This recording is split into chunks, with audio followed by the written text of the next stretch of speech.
It's Sunday morning with Mark Sainsbury. Welcome back to Radio Live this Sunday morning. And, of course, when we're talking about business, jobs, how to run your business, how to get a job, there's only one man to go to, Dr. Harold Hillman. He is, of course, a regular here, he's an author, leadership coach, managing director, celebrity speaker, author of The Imposter Syndrome. His first book, which, of course, was Business Book of the Year here last year. Good morning, Harold. Good morning, Mark. Takes so long to go through your achievements, we'll have no time left for the interview.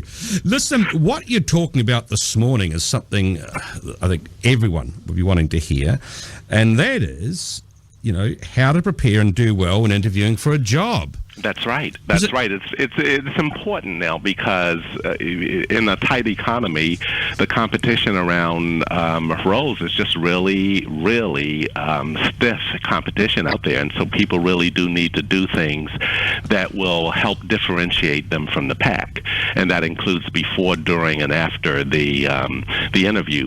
Before the interview, I think people should really do their homework on the company, learn about the company's history, performance, how stable it appears to be, and then think long and hard about what's motivating you to apply for the role. Is there something there beyond a paycheck that may appeal to you, and something where you feel like you're contributing to an important cause and that type of a thing? And you also want to remember that your CV, your resume, is your first impression, and your first impression is lasting. So you want to spend some time in making sure that it is no longer than 2 pages. You want to paint a holistic picture of who you are, so not just your work experience, but give them a broader sense of who you are. And most importantly, Mark, you don't want to overinflate what you can do, because that'll come back inevitably to haunt a person. Does it depend, Harold, on how high-ranking a job it is that you're going for? Is there a difference between, you're going for a starter job with a company, or you're going for a job, say, in senior management? Yeah, the stakes are higher the higher you go in the organization, and you have more of a track record to run on around more middle management and senior roles as well. Earlier in your career, you're really being hired more on the basis of sort of technical skills, if you will. But a little bit later in your career, it's not only technical skills, but it's your ability to lead teams and influence, other people in the organization and outside the organization. So the pressure is, and certainly I think the requirements are certainly stronger the more senior you are. Okay, so you do your homework before you get there. You find out who you're going to be working for. You get your CV nice and simple. Don't overinflate. Once you get in there to that interview, for a start, how you look's important. It is. Your body language is important. It is. That's very important. Again, back to first impressions.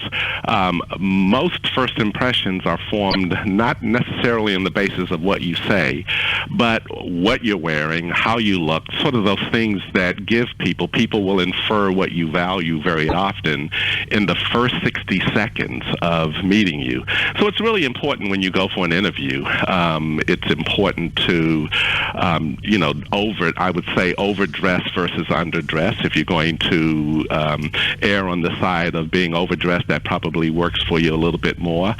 You want to be able to talk to your basic skills that match the job. You want to give examples of your successes and your experiences, particularly if you're going to be leading a team.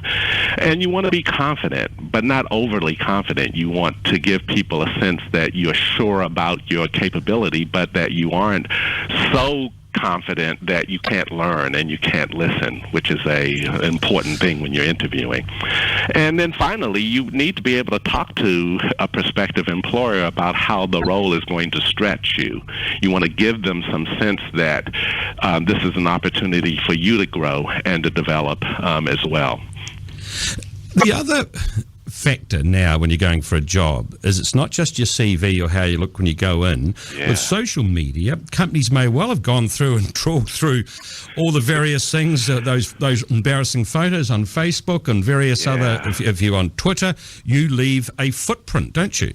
You really do. It is important now, Mark. I work with a number of recruiting agencies in relation to roles in, a number of companies here in New Zealand. And it's pretty standard practice, particularly for people in those middle management and senior roles. It's pretty standard practice now for the recruiters or the company itself to do a bit of a scan on you so that when you walk in some cases, that first impression has already been formed.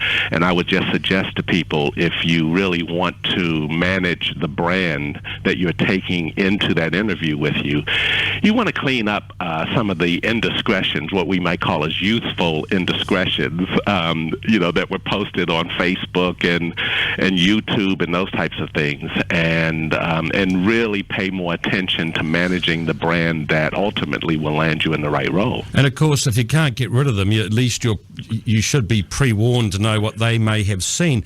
Harold, we've talked about how people prepare to go in there and make an impression. You want to get the job.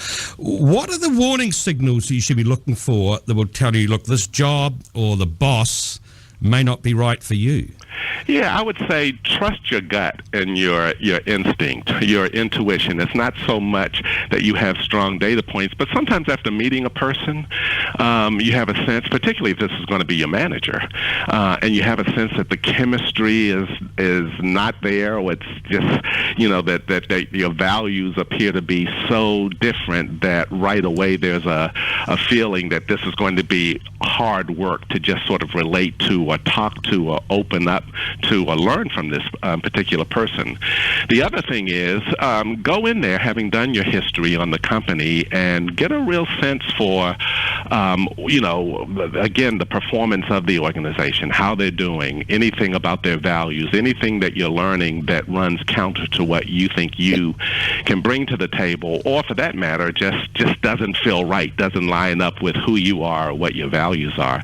Those are signs where you still are in the driver's seat, even though you're the applicant, and ultimately you have the ability to walk away from something that you think is going to be more stressful than it is productive. Look, just finally, Harold, these days you apply for a job, there could be hundreds of other people competing for that same position. You're not always going to get it. How do you deal with rejection?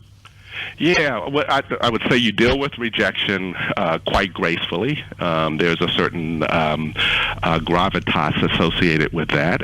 It's always important to thank the interviewing manager and to ask for feedback, because that feedback can actually be helpful to you for the next interview. So there's some things that you can learn, and that's a good sign.